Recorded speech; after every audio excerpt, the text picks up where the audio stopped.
Good morning from my car. I just wanted to take the time as I drive down this road on this cold yet beautiful fall morning. Praise God. But my thoughts are hard to hard to digest for probably about anybody that would hear them. So I'll just get straight to it. We have a lot of issues in dealing with one another, people, different races, within our races, and there's a lot of static that has bubbled over outside of the cooking pot, and it can no longer be ignored. It's the tipping point, literally the tipping point, and it had to come to it eventually. We got extremely complacent in our lives, thinking that everything was everything and everything was good, and everything was good and well enough. And the past few years has shown us exactly how not good things are, how far away from good things are, and as people, how disconnected we really are.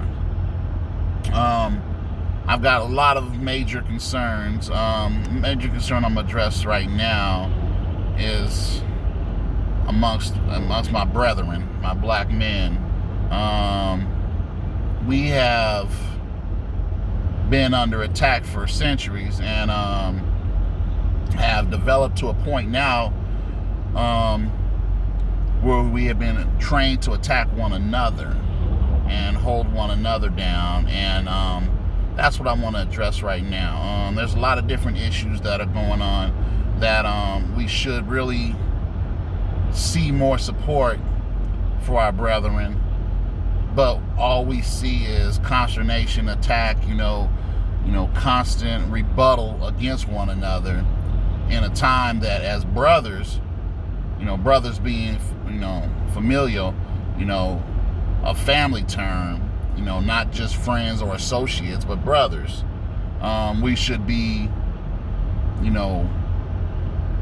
definitely banding together, but we have been trained to fight amongst one another and even kill one another.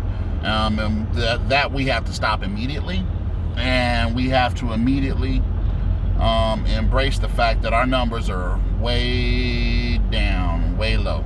As I like to do a lot of research and on stats and so forth, and one of the top 10 reasons why a black man dies in the United States of America, matter of fact, I think it was like number 5 or number 6, I think it's number 5, reason for a black man dying in the United States of America is homicide.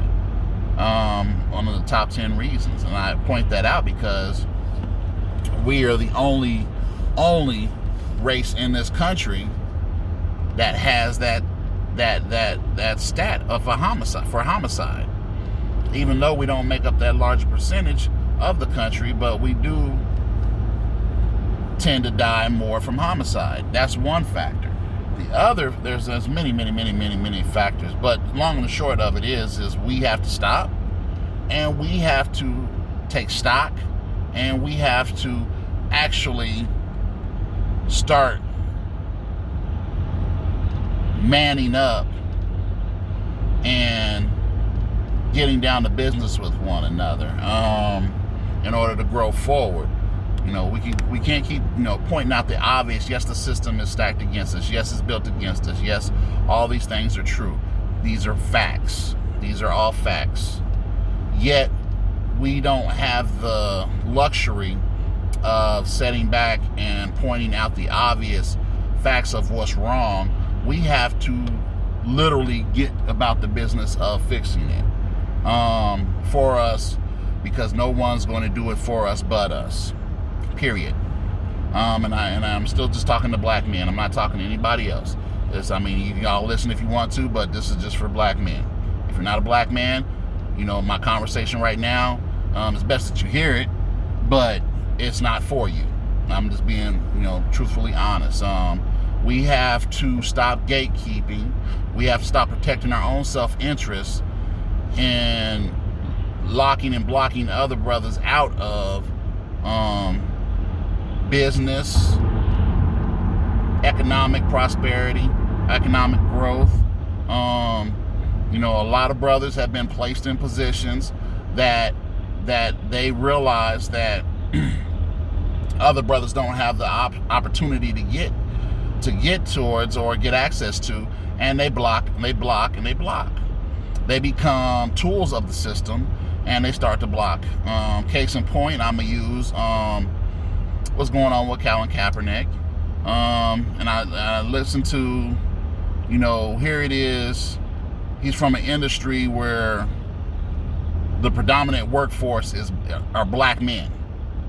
75% of the workforce in the NFL is black men, and yet they have the least control in their workforce. They have the least say. If they say anything, they're ostracized and they're blackballed and they're demonized. If they speak up, if they do anything against the grain, they're ostracized.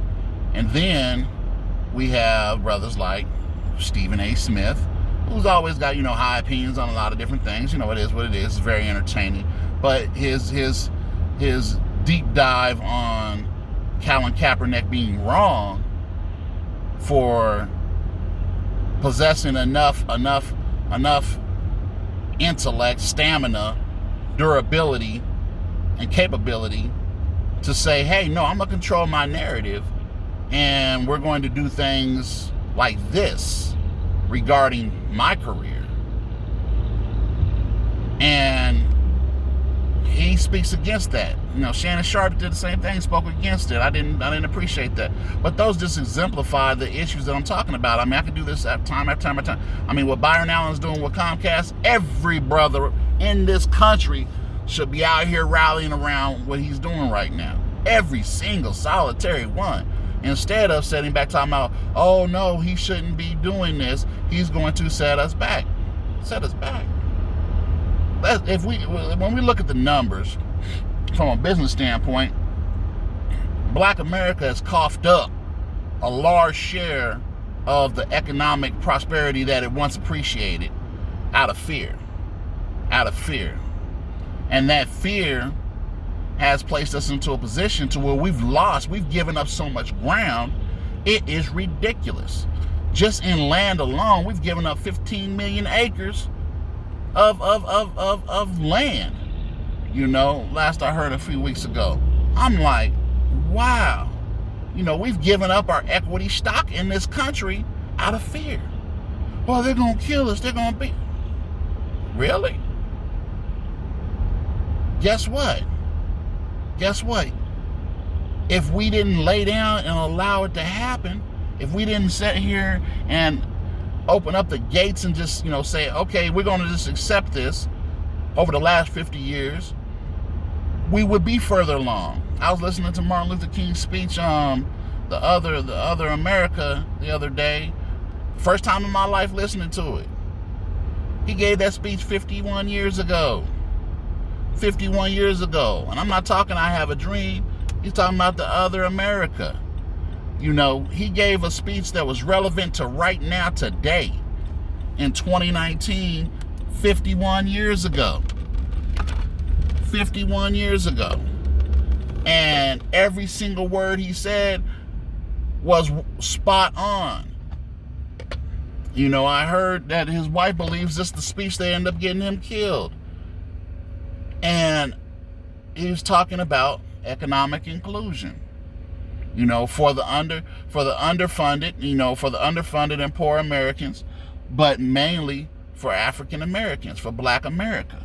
And that's 50 years ago.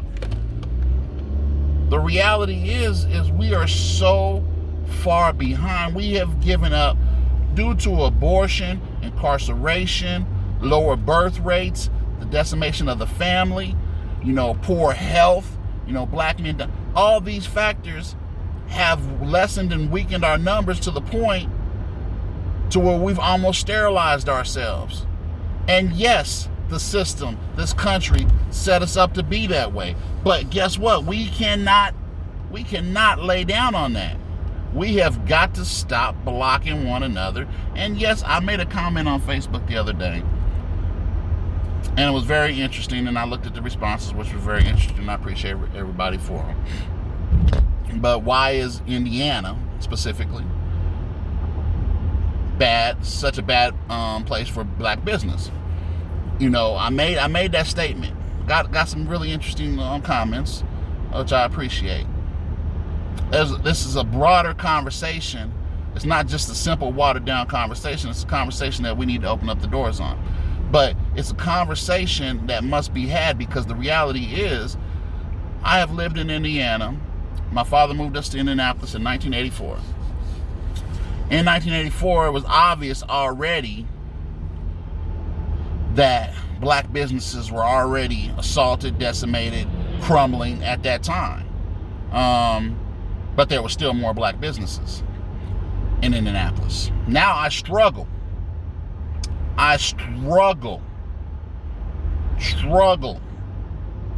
in Indianapolis to find a black-owned business.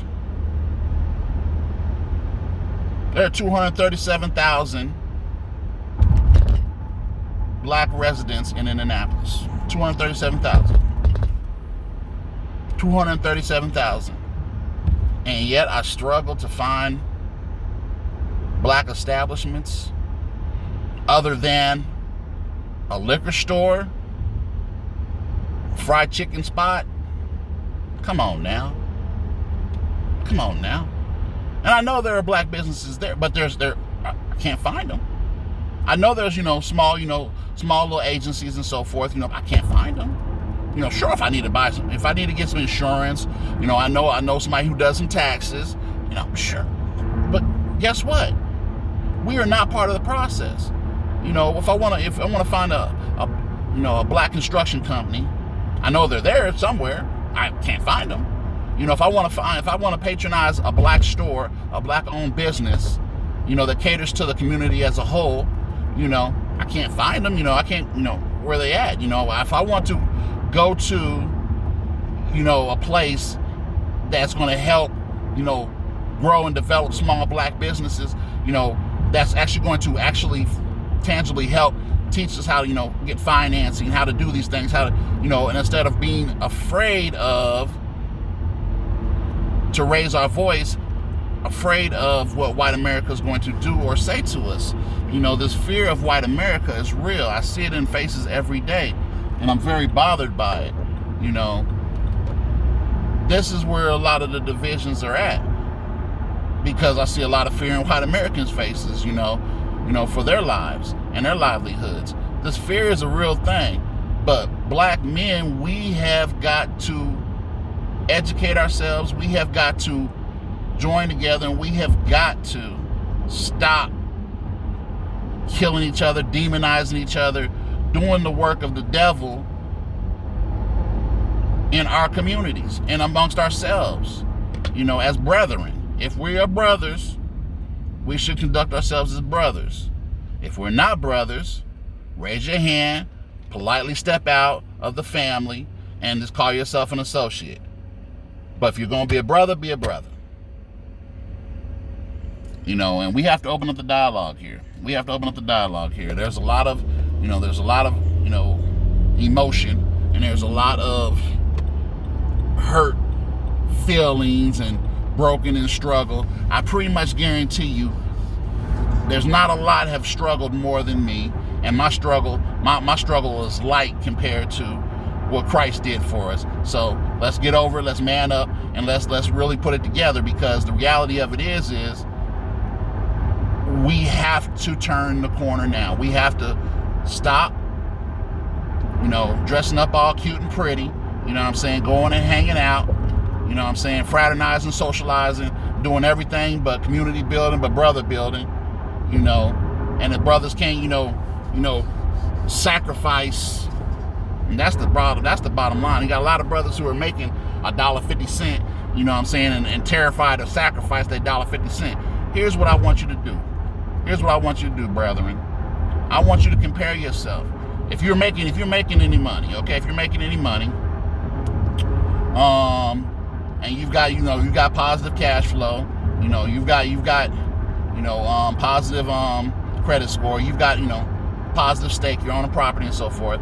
I want you to compare yourself to the income that you have coming in with a white man, your same age, your same educational background, and I want you to compare yourself. I want you to compare yourself financially. I guarantee you